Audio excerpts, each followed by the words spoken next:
Lift Park Group. We've been running these podcasts for since about October last year, so we've got quite a few of them now. So we're really grateful that you are a part of this journey with us. By way of a really short background, we never really planned to be in the podcasting business, but it is super fun, and we're really glad that this is kind of where we landed. Originally, I was a part of the NASA Institute for Advanced Concepts research team for the space elevator. That was back in 2001, 2, and 3. In 2003, at the end of that funding, I started Liftport, the first version of Liftport. We grew to about 14 people. We had expertise in carbon nanotubes and material science. Tried making some super strong string that ultimately didn't work. Fast forward, we moved towards robotics and the mechanical engineering of climbing a string into the sky. That went pretty well. We were pretty happy about that. That was definitely successful. However, the economy started crashing and a bunch of our funding evaporated, and the capital to support the project evaporated. So our 14-person company kind of ended very abruptly. Fast forward, we ran a semi-successful Kickstarter back in 2012 and into 13. So that was the second iteration of Liftport. The third one, and I think the last one, I hope the last one, is started in 2017 and 18. And that's been going pretty well. Things are going pretty well there. It's a much smaller team. There's 3 of us. There's about to be 5 of us. So really excited about the 2 new people we're going to be bringing on. During the pandemic, it got very sketchy and we almost went out of business, and that might have been for the last time. But instead, we got thrown the lifeline and started hosting online conferences. And we hosted a lot of them, 27 conferences. We got the 28th one coming up in just 2 weeks.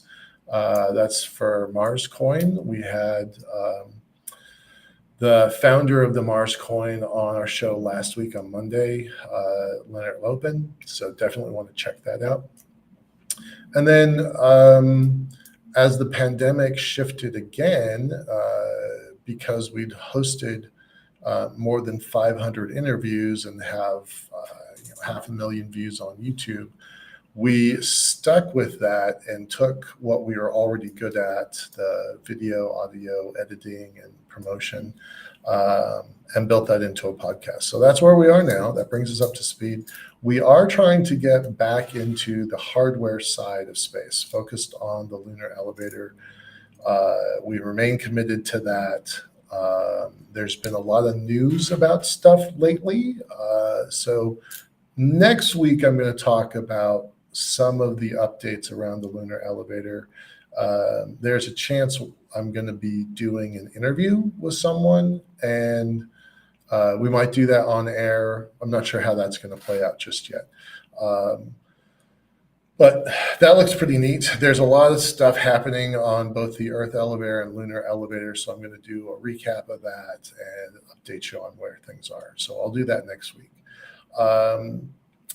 For our show here, we tend to focus on 3 main ideas: the policy of space, the federal, national, and international policies affecting space, the money, the economics, the finance, and ultimately the hardware, the stuff that's actually flying. And we do this in kind of 3 different ways. We have a guest often. We don't have one every time, but we have a guest often. We will do a deep dive into a policy document where we dig into something. Sometimes it's a policy document, sometimes it's a finance document. And then the kind of show that we're doing tonight is a news recap. So that's what we'll be doing today. And with that, I'm gonna jump straight into it. I'm gonna do a screen share here. Give me a second.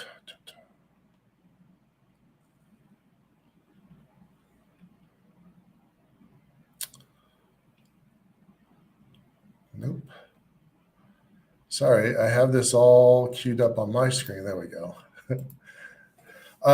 We have talked about Bryce Tech before. They are analysts for a number of industries: public health, homeland security and defense, space and satellites, advanced research and development, cyber, etc. We're going to pay attention to their space and satellite business. They are pretty well known for this, and each quarter they come up with a new report. So we're going to share that report here. I'm going to post the links in the chat.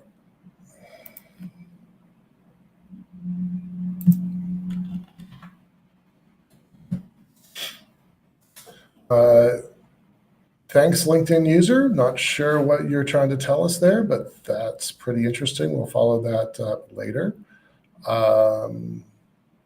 So Bryce has got a pretty storied career in this sector. If you'll forgive me, they were named another company. And then I think then somebody came in and bought them and renamed it and pulled all the parts together. So they have actually been in the field for a really long time. So here's their report. And again, posting that link here. And you can get this report directly from Bryce. I'm on their mailing list. I definitely recommend it. It's a low volume mailing list, but cool stuff comes out of it. So let's look at this for a second. This is just Q2 2023, so current as of today. This came out today. How many launches, right? This is kind of bonkers, right? This 1, 2, 3, 4, 5, 6, 7, 8, 9, 10, 10 plus 6 plus 6. The whole world combined is 22. And that is equal to SpaceX. Just let that sink in for a second. You've got, this is the South Korea. Is that correct? Might have that wrong. No, I think that's right. This is the North Korean Space Agency. No, the South Korean Space Agency is called something different. I forget who this logo is. But it's kind of wild that, these organizations are just launching one time per quarter. United Launch Alliance, as giant as it is, only launched one time per quarter. And SpaceX launched 22 times in a quarter. I think that is pretty wild. There are several Chinese companies, 1, 2, 3, 4 of them, 3 of them, 4 of them. I'm pretty sure this is a Chinese company as well. So this does add a little bit to this. This is kind of the military arm, and this is kind of the civilian arm, but that's a pretty fuzzy sentence. So don't, sorry, that one. That one's the civilians. That's a really fuzzy analysis, so please don't hold me hostage with that phrase. ISRO, Indian Space Research Organization, had 2 launches. We're going to talk a lot about the Indians here in a minute. Roscosmos had 2 launches. We're going to talk about them a lot in a minute, and we're going to talk about Rocket Lab in a minute. So this is the launch landscape as it is right now.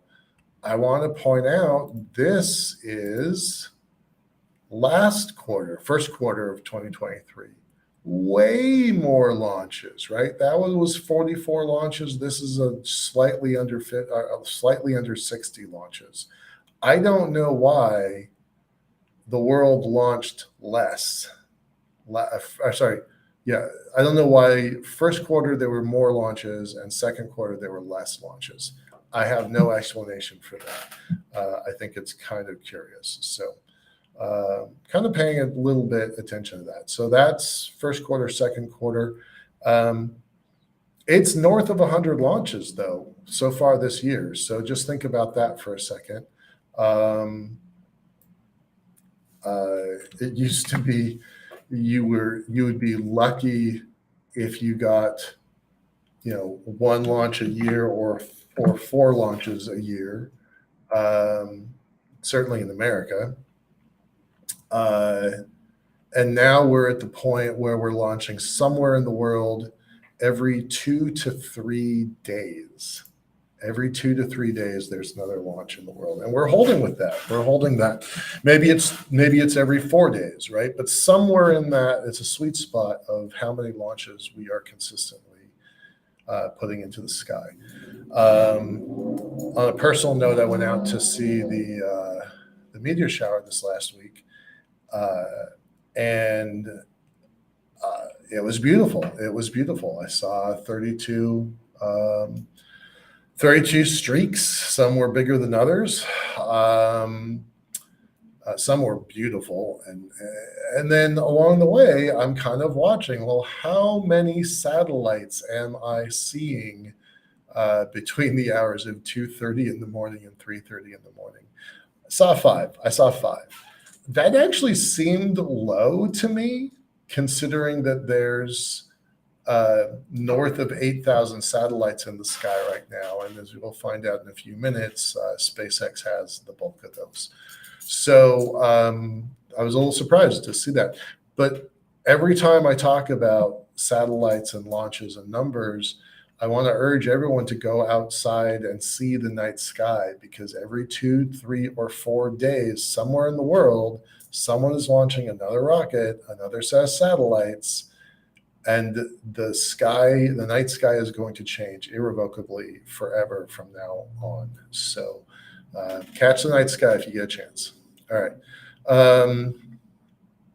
We've already talked about SpaceX in terms of launches, but how many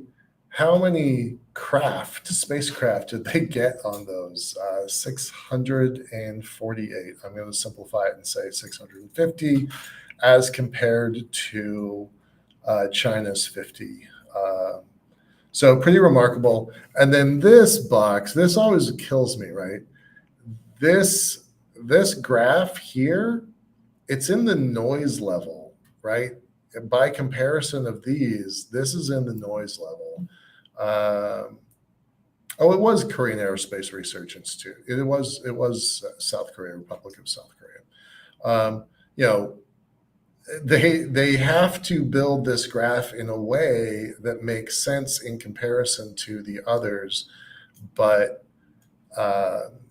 not a lot of activity, not a lot of spacecraft and satellites going up with these other organizations, with the very notable exception, the Indian Space Research Organization, ISRO, and Roscosmos, the Russian space agency.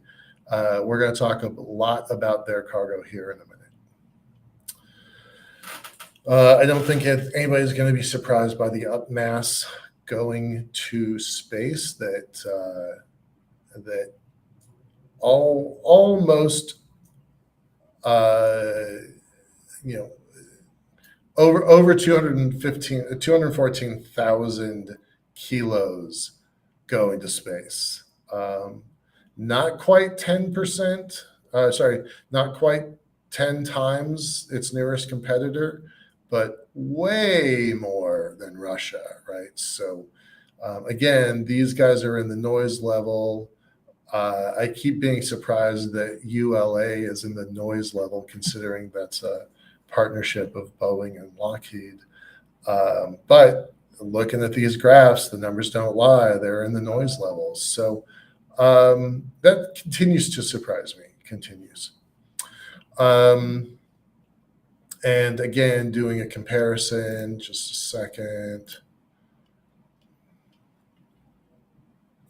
Slightly less, even though there were way fewer launches, there was slightly less launch, cargo launched to space. So that does add up here in a minute.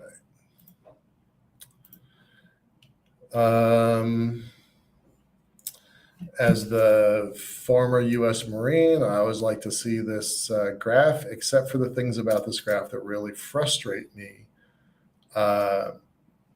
It's all central latitudes nations. Nobody on the equator. Nobody in the south.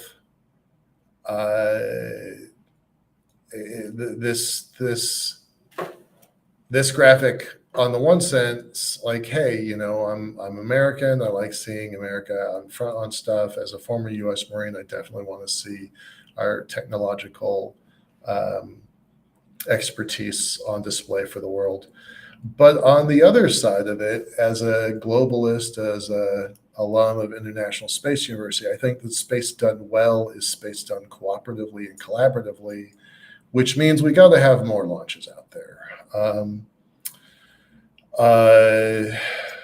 So, and it also needs to be in the Southern Hemisphere, right? That needs to happen also.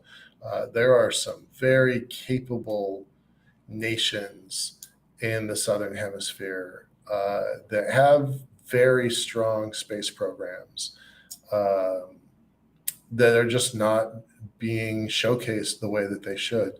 I don't know this for fact. I think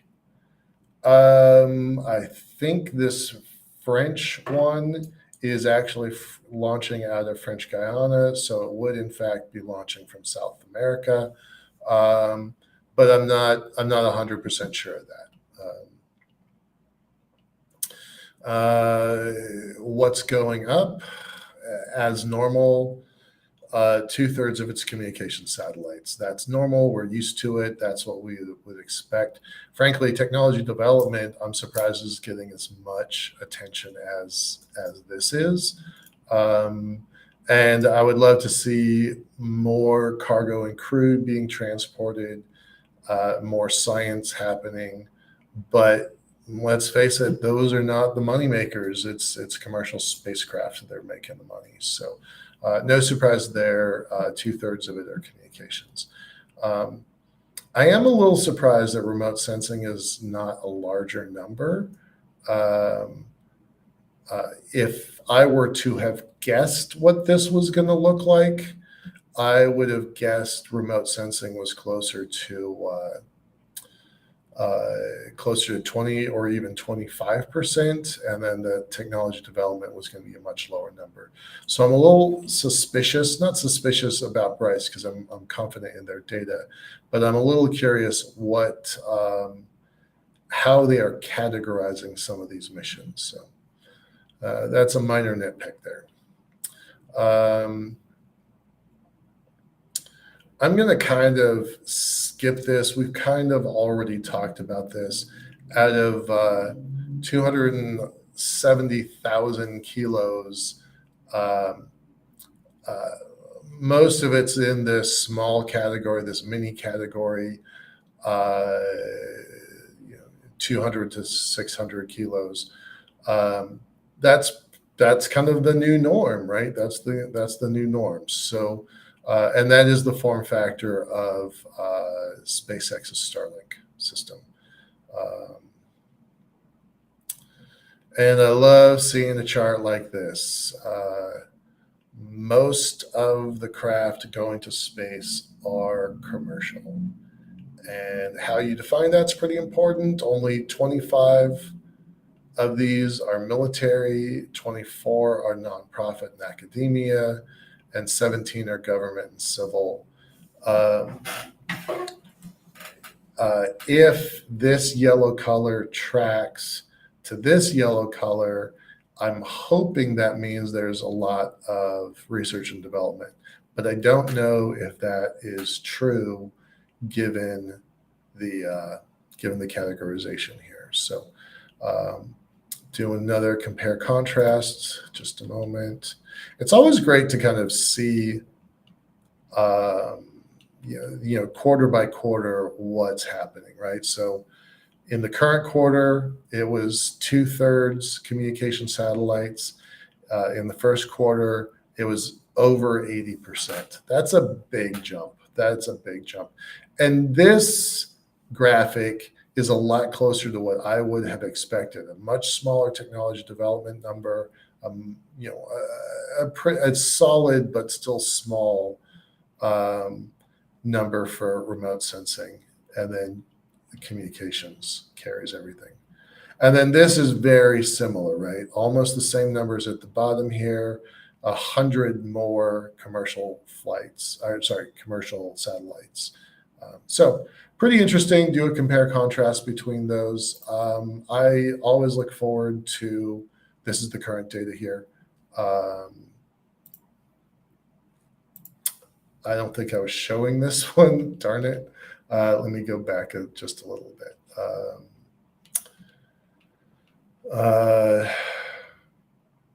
Again, this is first quarter. This is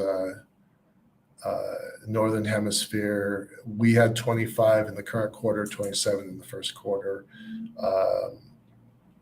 Japan didn't have any in the second quarter. France doesn't have any in the first quarter. Israel doesn't have any in the second quarter. India is about the same. This is what I was saying a minute ago. 81% of the satellites were commercial in the first quarter. And then this graphic is very similar to, and that's quarter one. This is quarter two. So almost no change there. About 100 more satellites. Not quite, but almost. Okay, that's all I'm going to talk about there. Are there any questions in the chat? That's only the first half of the year, right? That's the first half of the year. So if that number stays on track at 200, maybe north of 200, that's what we're looking at. That's why I keep saying, the night sky is changing irrevocably, and every 2, 3, or 4 days, a new satellite's going up. At least one. Some of these commercial providers have got dozens or hundreds of spacecraft.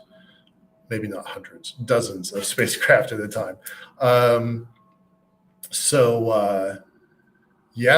a lot of spacecraft going into the sky. Let's look at this one a little bit longer and just say,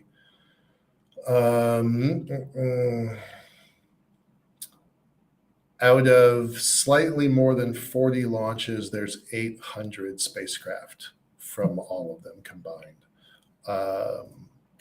And that's just for the second quarter. If you were to look at first quarter, 869. So let's simplify it and call it 1,500 satellites. 1,500 satellites so far this year.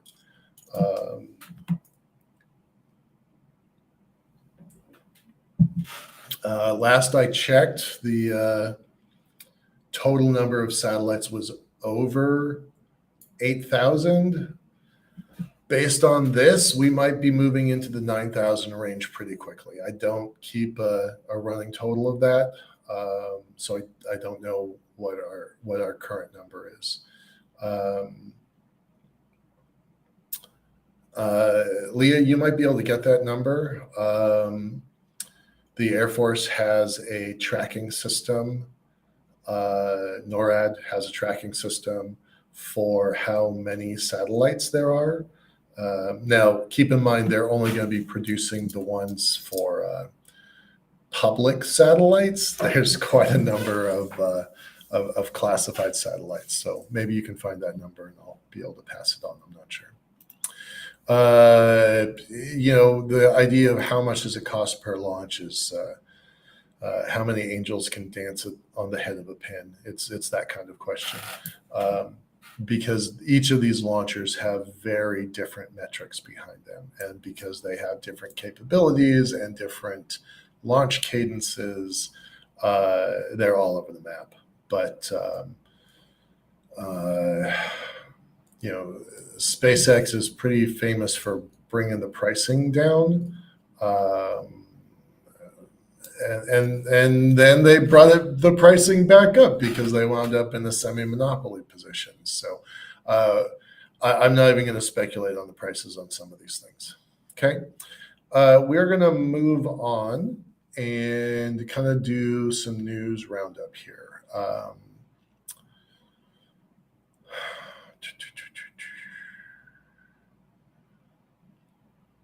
Okay, this one's really interesting. Let me go to links posted.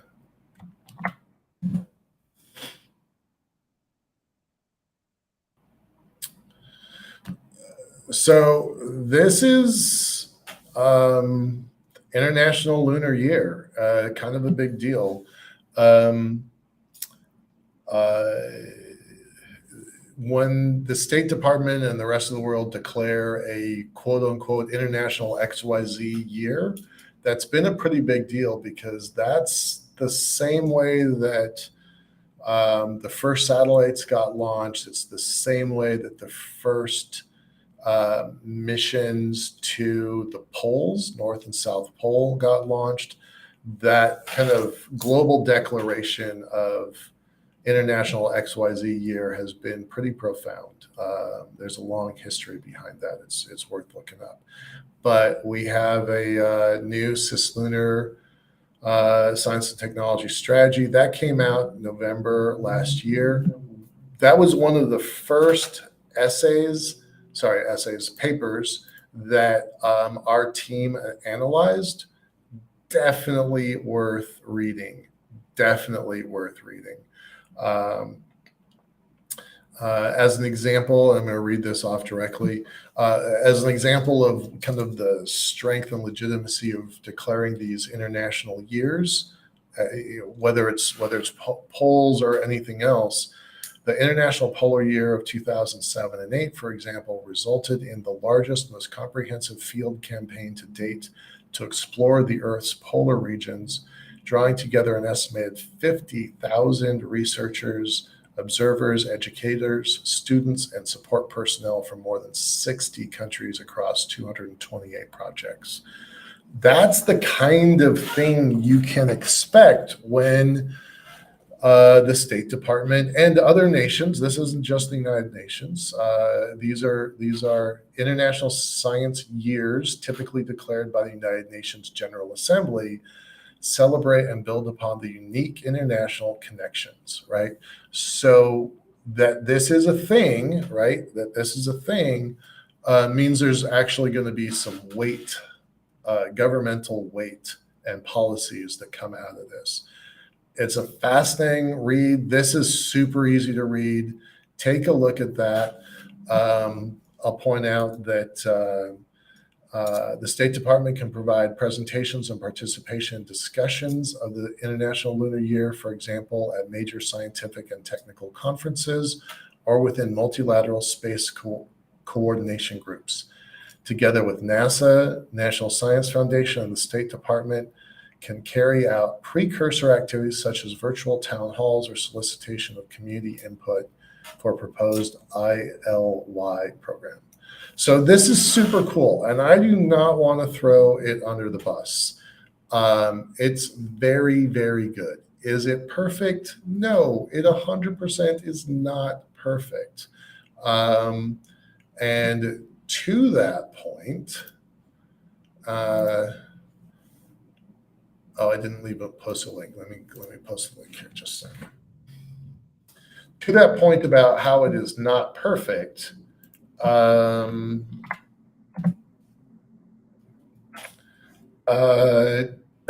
thank you, Leah. Leah posts that there's 6,700 satellites as of the beginning of the year.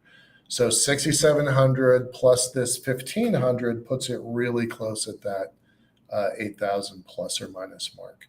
It's important to note that on a day-by-day basis, new satellites are going up. We just talked about every 2 or 3 or 4 days, but also satellites are coming down. So unless you are NORAD, U.S. Space Command, U.S. Air Force, or our ally and adversary nations that are also keeping track of this stuff, it's a moving target. It's a moving number on a daily and sometimes hourly basis. So I'm going to stick with 8,000. I'm very comfortable with that number. What I was going to say is that Dr. Hanlon on screen here has been pushing a project for a long time. Here's her LinkedIn connections. Give me a second. I'll post that. I've had her on our shows many times. I have a lot of respect for Dr. Hanlon. She is a professor down in Missouri. She runs the space law program down there, Center for Air and Space Law at University of Mississippi. Oh, I said Missouri. It's Mississippi.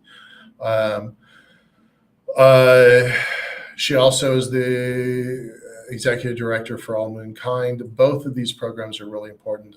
Fun fact, I actually have a former intern of mine who is becoming a space lawyer at her institute down in Mississippi. So super proud of him. I'm not going to name him because I don't think that's appropriate, but he's a great guy, and I look forward to what he's going to do when he comes out of this program.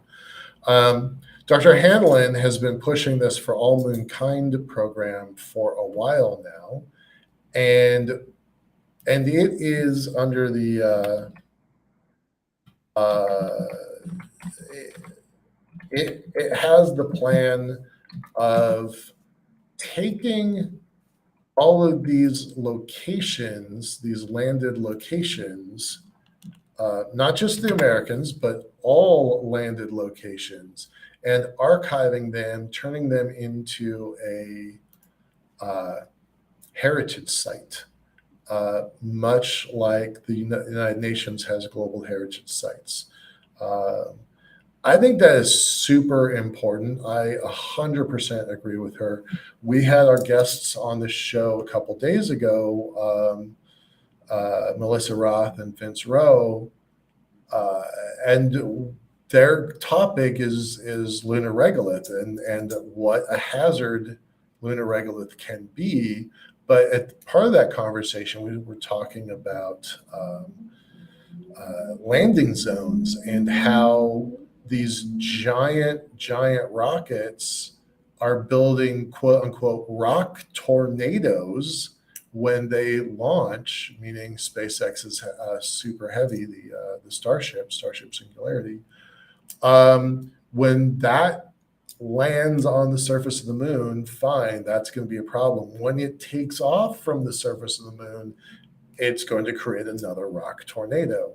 So Dr. Hanlon is saying it is very important that we archive and catalog all of these sites. They have this really terrific moon registry, and identify these places and help them be preserved.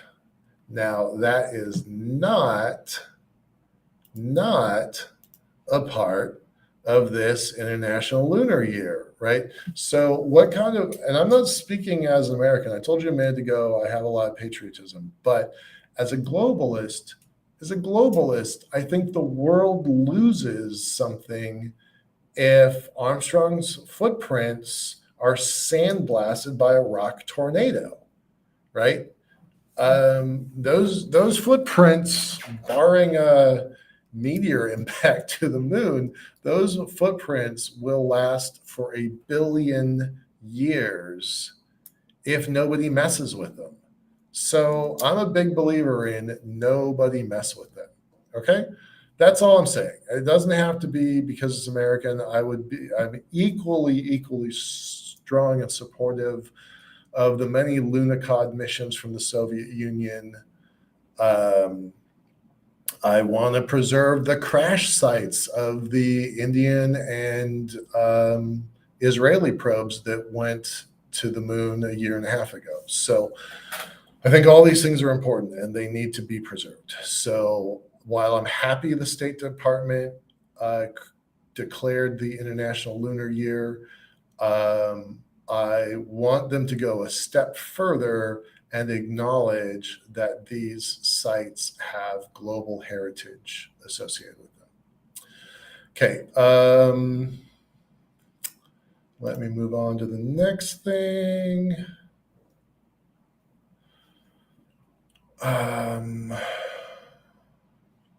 Okay, what is this one? Just a second.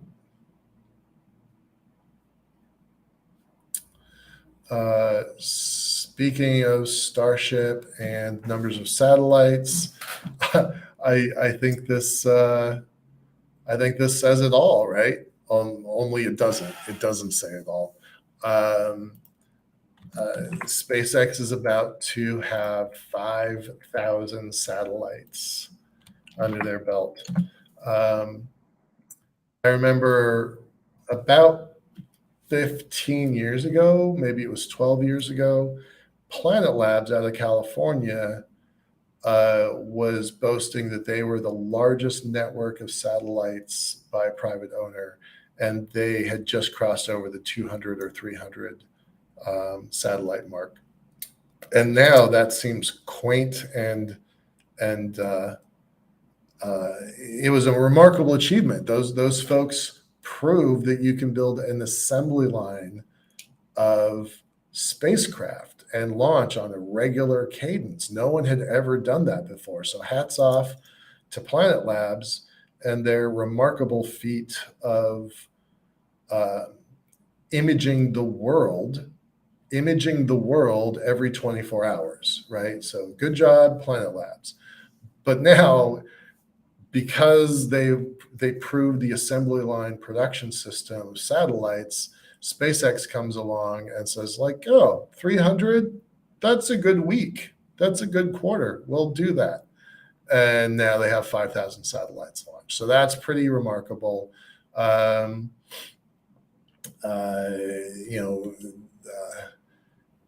This hasn't happened yet. This is just what's about to happen. But still pretty remarkable if they can sort out their it's remarkable, but SpaceX still has to figure out what is going on with their big rocket. Right. So they submitted their report. I always kind of laugh about it's called a mishap report, right? And it is. That's meant to kind of downplay the significance of it, but it is. It's a mishap, and we all kind of know what happened there. Raining chunks of concrete and debris on the surrounding areas, right? So, the paperwork is filed. That's the first step. That's the first necessary step in order to launch the next time, is the FAA has to decide, okay, they've learned their lesson. They're not going to do it again, or it's not going to be the same kind of errors. It's not going to be the same kind of errors. That's really important. That's how SpaceX operates, right? It's okay to make mistakes, but try to not make the same kinds of mistakes.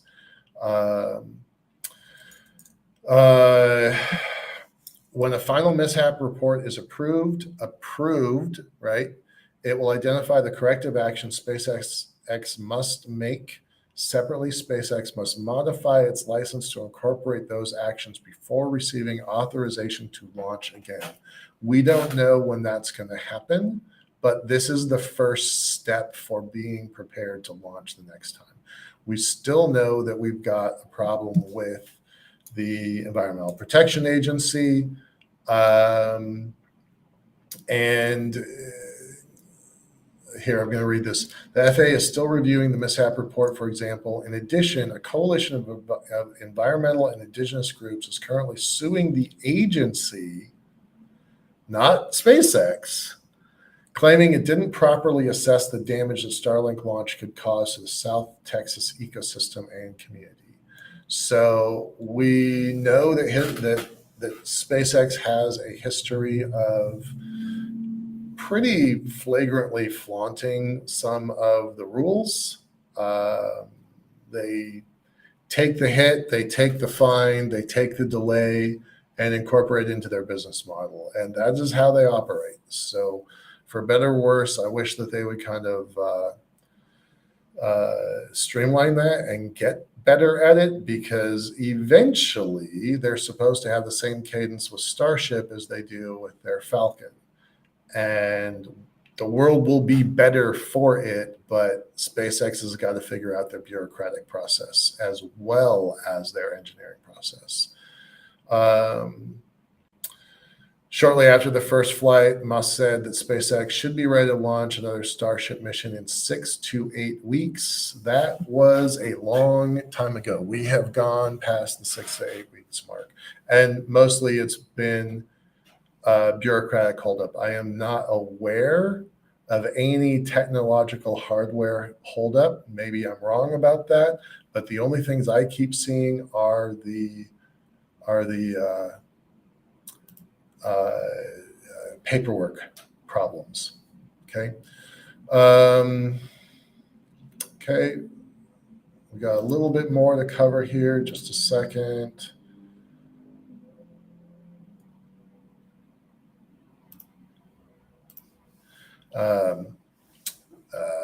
I think everybody knows that Russia's on its way to the moon.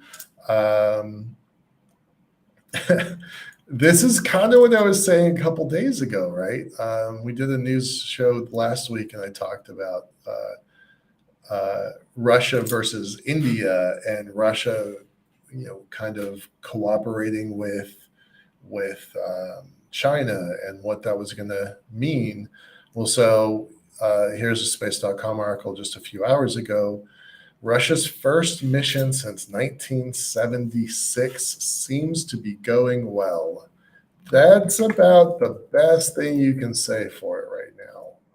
I hope it goes well. I really, really want it to go well.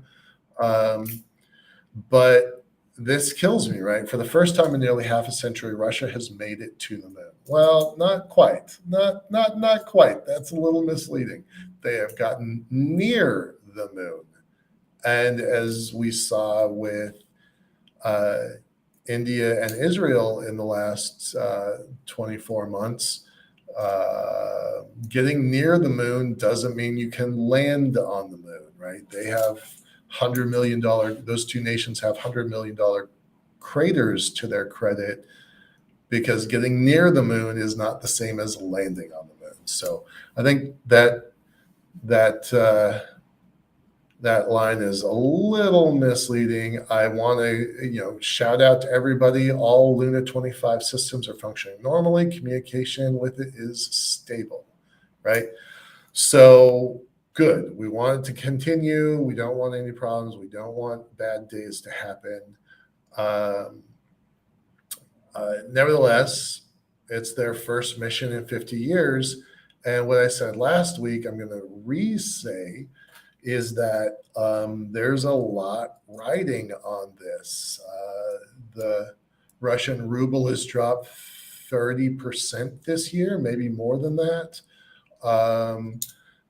Their international muscle on the international stage economically has dropped because of all the sanctions. The sanctions are a result of their unprovoked invasion of Ukraine. And it's having impacts, right? And so they are trying hard to get to the South Pole, the moon's South Pole. They will be the first ones to do that, so that's a pretty big deal. But India is right behind them. India launched a few days earlier, just got to orbit, and because they took a more circuitous route to get to the moon, even though they launched first, they're not going to land until afterwards. So we're going to be watching that very closely. Um, uh, uh, the Russians are supposed to land on the 17th, and the Indians are supposed to land on the 23rd or 24th. So, watching that very carefully. I'm excited. I am. I want both of them to work. I want both of them to win. I am concerned that um, uh, I'm concerned that there would be some really big, potentially global impacts if Russia can't pull this off. This is a longer, more in-depth article at the Wall Street Journal. I really liked it. There's a lot to it. I'm going to not go into as much detail on this, but there are some points I want to capture, right? The stakes of the Lunar 25 mission are especially high for Russia and Vladimir Putin. The sanctions imposed since the war in Ukraine halted much of its collaboration with the US and European nations, impeding several missions and driving Russia closer to China as Beijing expands its own ambitions for space. Let that sink in for a second. Driving Russia closer to China as Beijing expands its ambitions for space. We quote, "We are now likely witnessing the final chapter of significant cooperation between the United States and the Russian Federation in space," says Benjamin Schmidt, senior fellow at University of Penn, Department of Physics and Astronomy. That is a pretty, I mean, I think it's accurate, but it's also a terrible thing, right? I think we used space, the world used space in the end of the 60s, earliest 70s as a detente tool during the first Cold War with the Soviet Union. So it is kind of sad that this is happening, right? We have a long legacy of partnership there. India and more than 24 other countries have agreed to the US-backed Principles for Space Exploration. We've talked about the Artemis Accords before.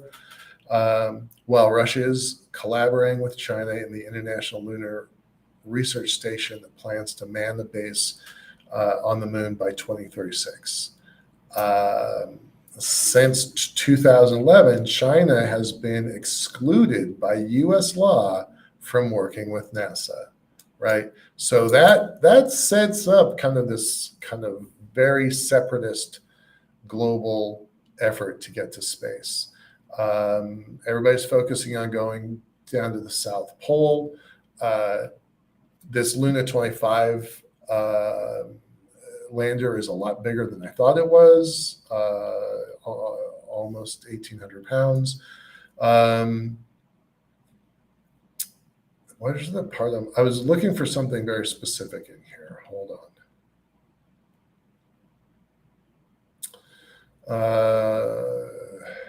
Here, at a minimum, successful Luna 25 mission could result in a chance for the Putin regime to engage in its usual propaganda aimed at playing down the effects of sanctions. That's a pretty big deal.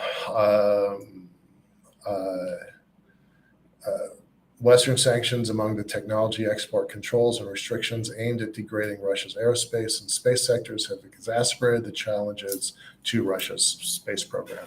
So it's a money problem and it's a technology problem, and it's serious. And so it makes me wonder, from an outside perspective, if there have been shortcuts taken along the way. We will never know that from the outside. We'll never know that. But it does make me wonder how successful this mission is going to be. I am looking for something very specific because, okay. This is from Dr. Namrata Goswami. She's been a guest of our show many times. She is very, very smart. She is tracking. She's a scholar for the kind of global space industry. She especially pays attention to European and especially Indian and Asian launch capabilities. And she says the South Pole is strategic because of its rich water ice resources and long-term potential as a site for mining, industry, and settlement. She goes on to say, a successful mission would demonstrate that Russia's space effort remains a major capability for the country. That's a message Putin will want sent to the rest of the world. It is important. It is an important signal not only to the West but to China, right? So that's Russia has a lot at stake for this mission, much more, I think, than India does. And then the final thing that Dr. Goswami has to say is still, excitement in Russia has been building for days. Many people brim with pride over being the first nation to send a human into space. Soviet cosmonaut Yuri Gagarin, who stunned Americans by circling the Earth in 1961, remains a national hero whose story is taught to Russian school children. Absolutely, and I am a big fan of Colonel Gagarin. State media has published detailed dossiers of the lunar landing, and television commentators have gone into overdrive, extolling Russia's competence in the space arena. This event is expected to receive wall-to-wall live coverage. The risks, if it goes wrong, are high. Dr. Goswami goes on to say, and finally, the final sentence, it's Russia's game to lose.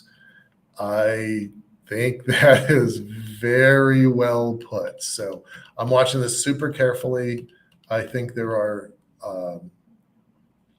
I think there's a lot to this one. And getting it wrong could have global ripple effects. So fingers crossed. Okay, we're closing down on our show. Let me make sure I got everything here.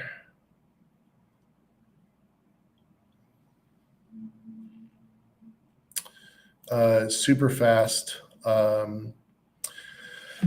Remember about a month ago, the NASA administrator Nelson came to the Seattle area. He was a guest of Senator Cantwell's office. And I told you that I was sitting next to a guy who had some really good news, but it wasn't my good news to share. Well, now it's public, so I can share it. I was sitting next to John Conifay. He is the founder of Integrate Space. That morning he got notified that he had just gotten a 3.4 million round finally closed.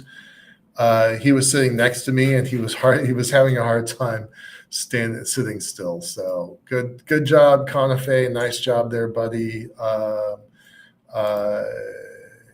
It's always good to see the Seattle space sector growing a little bit. We are often ignored by comparison to Florida and California and Texas, but we have a thriving ecosystem here in the region. So, and I've always been a big fan of the author Alan Boyle has been covering our project and progress for 2 decades now.